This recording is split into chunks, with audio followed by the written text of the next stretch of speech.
Before we do a good old-fashioned rock show here at Underground Arts, we drink some wine, mixed with cola, and eat some grapes with Nicky from Nothing. Hello, sir. How are you?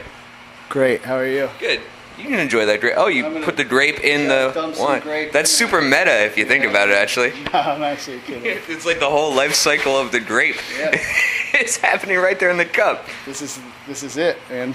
This is what I want to plan to turn into. So he introduced me into wine mixed with cola, which I never had before. This is Brandon, and he plays guitar. Hey, how are you? Is this it? Try it. All right.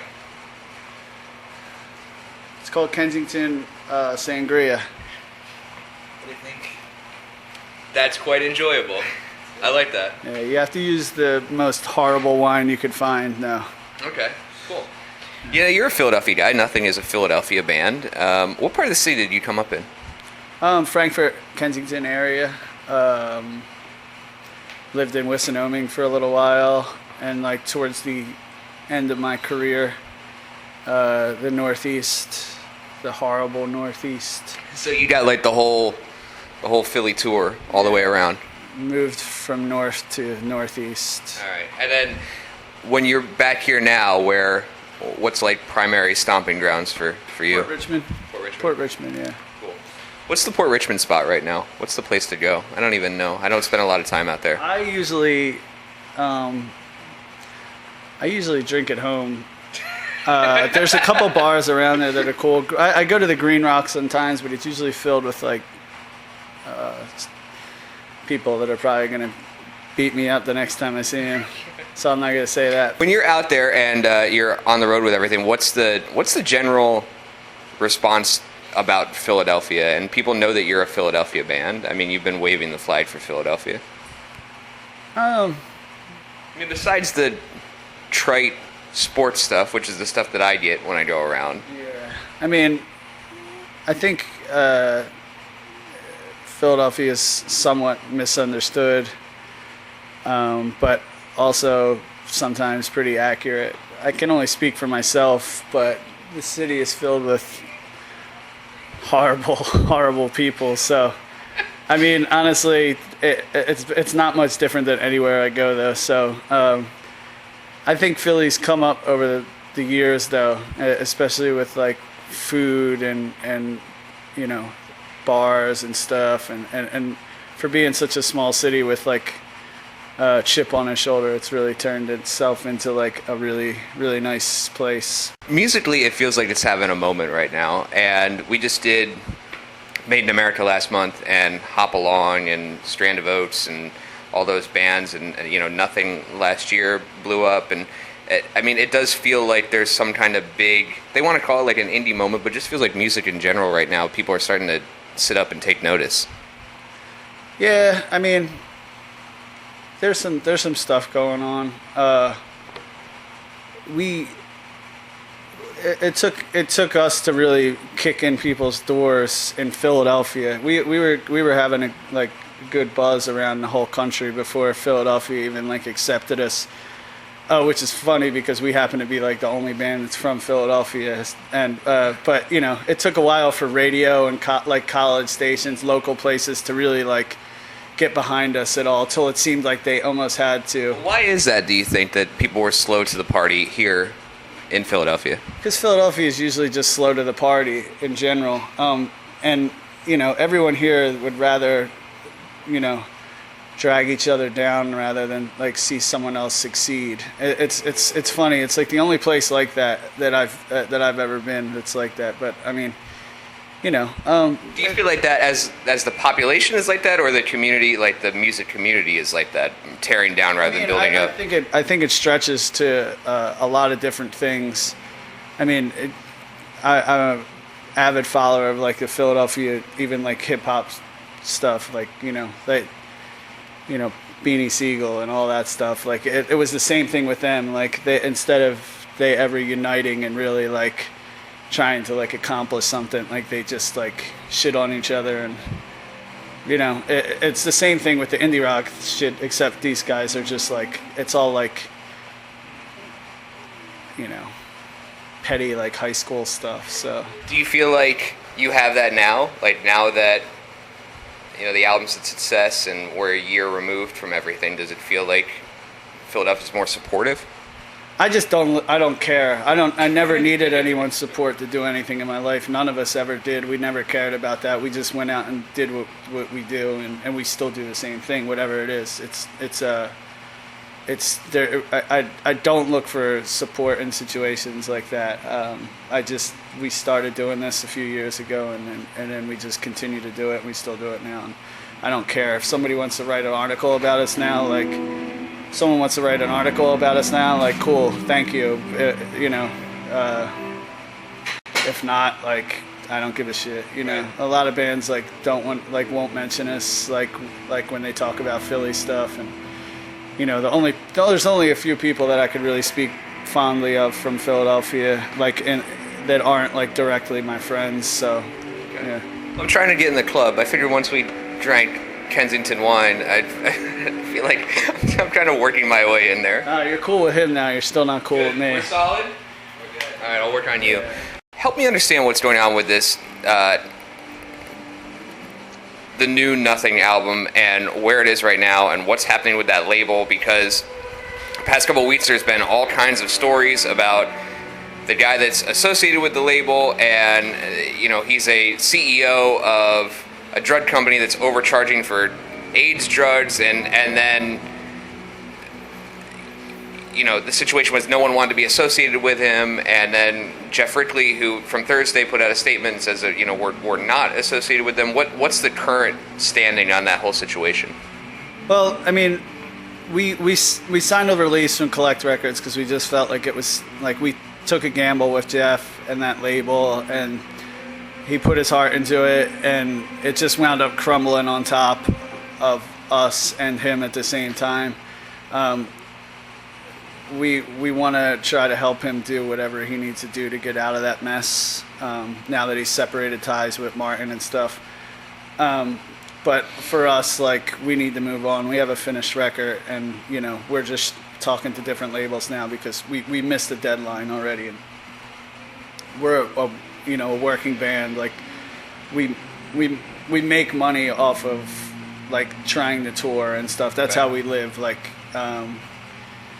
So it like a timeline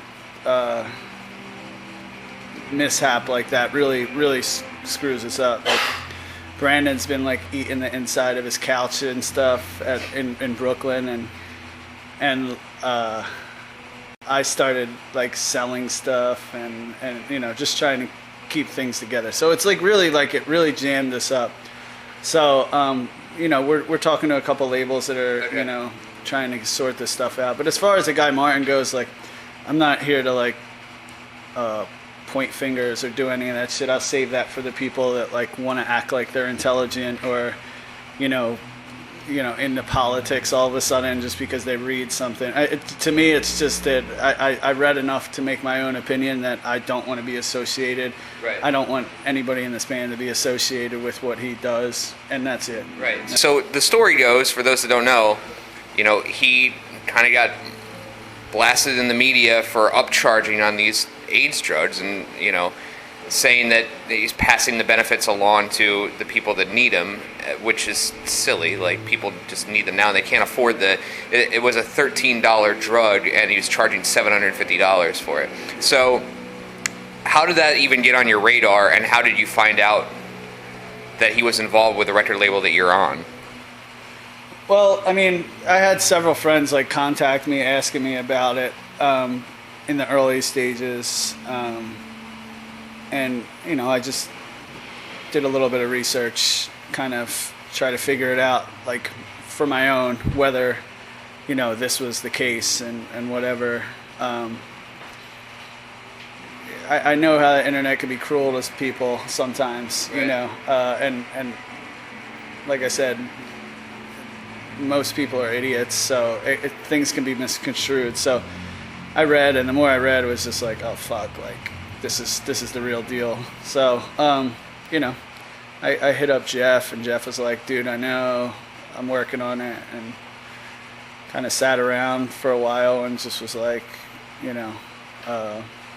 wanted to let everyone know how we felt collectively as a band, that you know, we wanted to separate ourselves from that, because it's not really something that, you know, we want to be attached to, you know. Sure. No, I mean, who really would? Like, it's bad stuff. Yeah. So where does it, for you personally, are you at a place now where you legally can go shop at other labels, or is that still tied up? And no, we finally got the pass to move on, so we're currently talking to a few labels, seeing what's possible and shit, and then hopefully we can get a street date for the record and get it all worked out and stuff.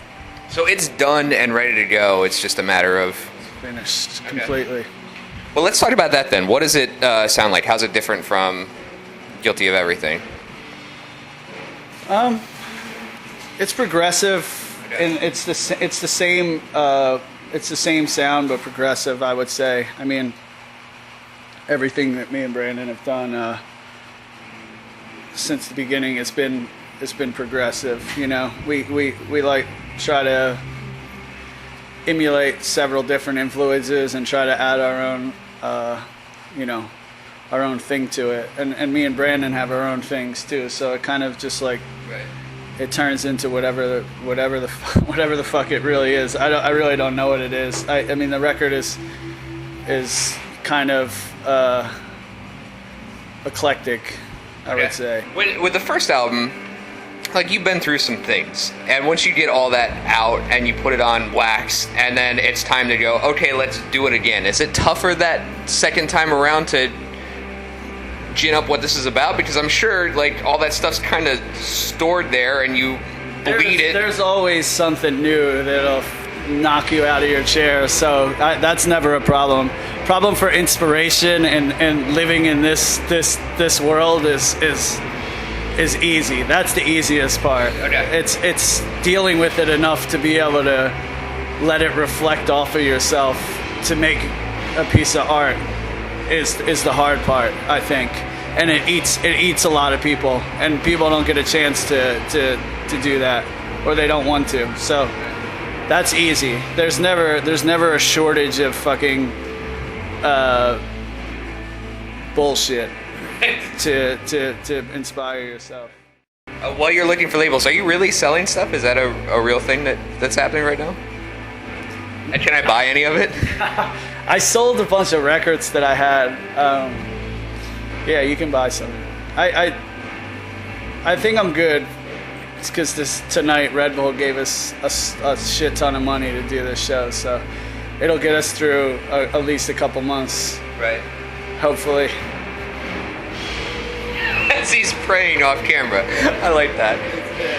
Judging, depending on how hard it hit the bottle over this winter. That's right. It's scary. It's scary to think.